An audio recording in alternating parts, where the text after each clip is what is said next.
Okay, so forbidden are forbidden because they might affect performance and they might interfere with testing. Now, very few drugs are currently in this category, and that's primarily because of the advances within the testing technology.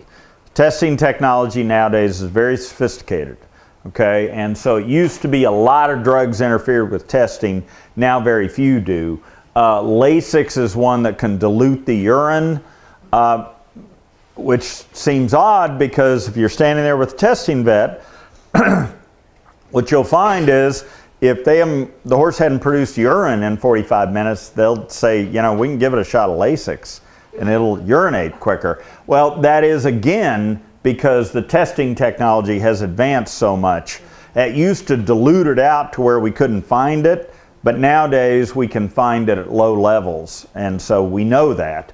And that's why the testing vets are permitted to, with your permission, to use Lasix. And I can tell you, my son had, it was quite the entertaining moment when my son, who had a very disastrous round at a one-star event, and he'd gone from third place, he was in third place, and then going into show jumping at a competition, and he goes in and he has a lumberyard round, and so he is now dropped back to 9th place, and he's very frustrated. And you know, I kind of see him as he's walking out the arena, and he says, well, it can't get any worse. And he rides on out there, and I'm talking with his mom, and I get a phone call from him about 2 minutes later, and he goes, it got worse. He says, they've selected me for drug testing. And I said, well, he says, what should I do? And I said, well, go with them. You know, go with them, help them. You know, your horse is supposed to produce urine, and they'll pull blood, and it's no big production. Go with them. And he said, should I tell them who you are? And I said, no. Don't tell them who I am. I'll wander by and say hi later. And that horse, you know, that horse hadn't produced urine in about 30, 40 minutes. And, you know, we gave the tester permission to give him Lasix, and he produced urine in about 15 minutes after that. So it's no big deal. Typically, they're going to wait around for an hour trying to get urine. And they'll, if they're not producing it, they'll talk to you about the Lasix. If you feel adamant and you feel like you have some big good reason, I can tell you, knowing everything I know, there's no good reason not to. Let them do it.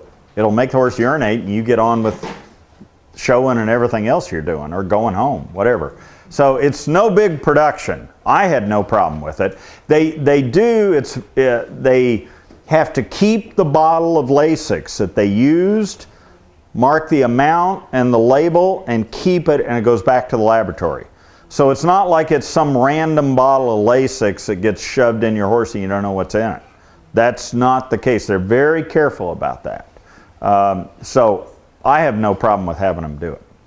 So these are all forbidden drugs, okay? And they all will have a very definite effect on horses and would affect the level playing field, okay? And some of these, like I told you, we care a lot about, okay? These psychotropic substances, okay, which are used in, both of these are used in human medicine to control people who have psychotic tendencies. And it will work on horses too that have psychotic tendencies, and it works very well.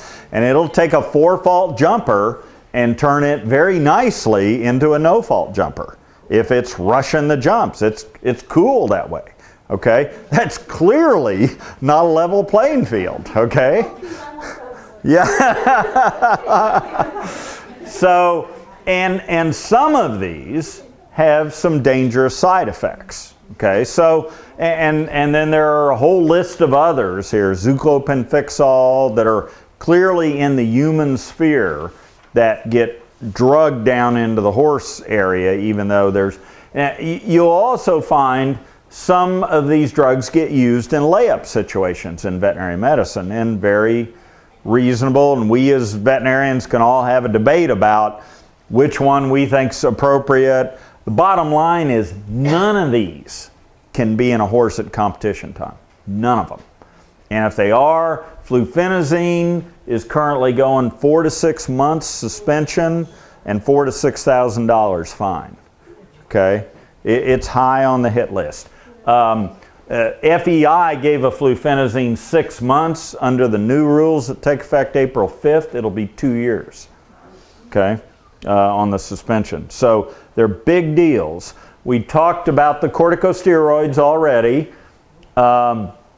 The Arabians have a rule about 3 years and older in their halter and breeding classes, anabolic steroids. We've only ever found one, but that rule is there, and someday may go across all the breeds and disciplines for the in-hand classes.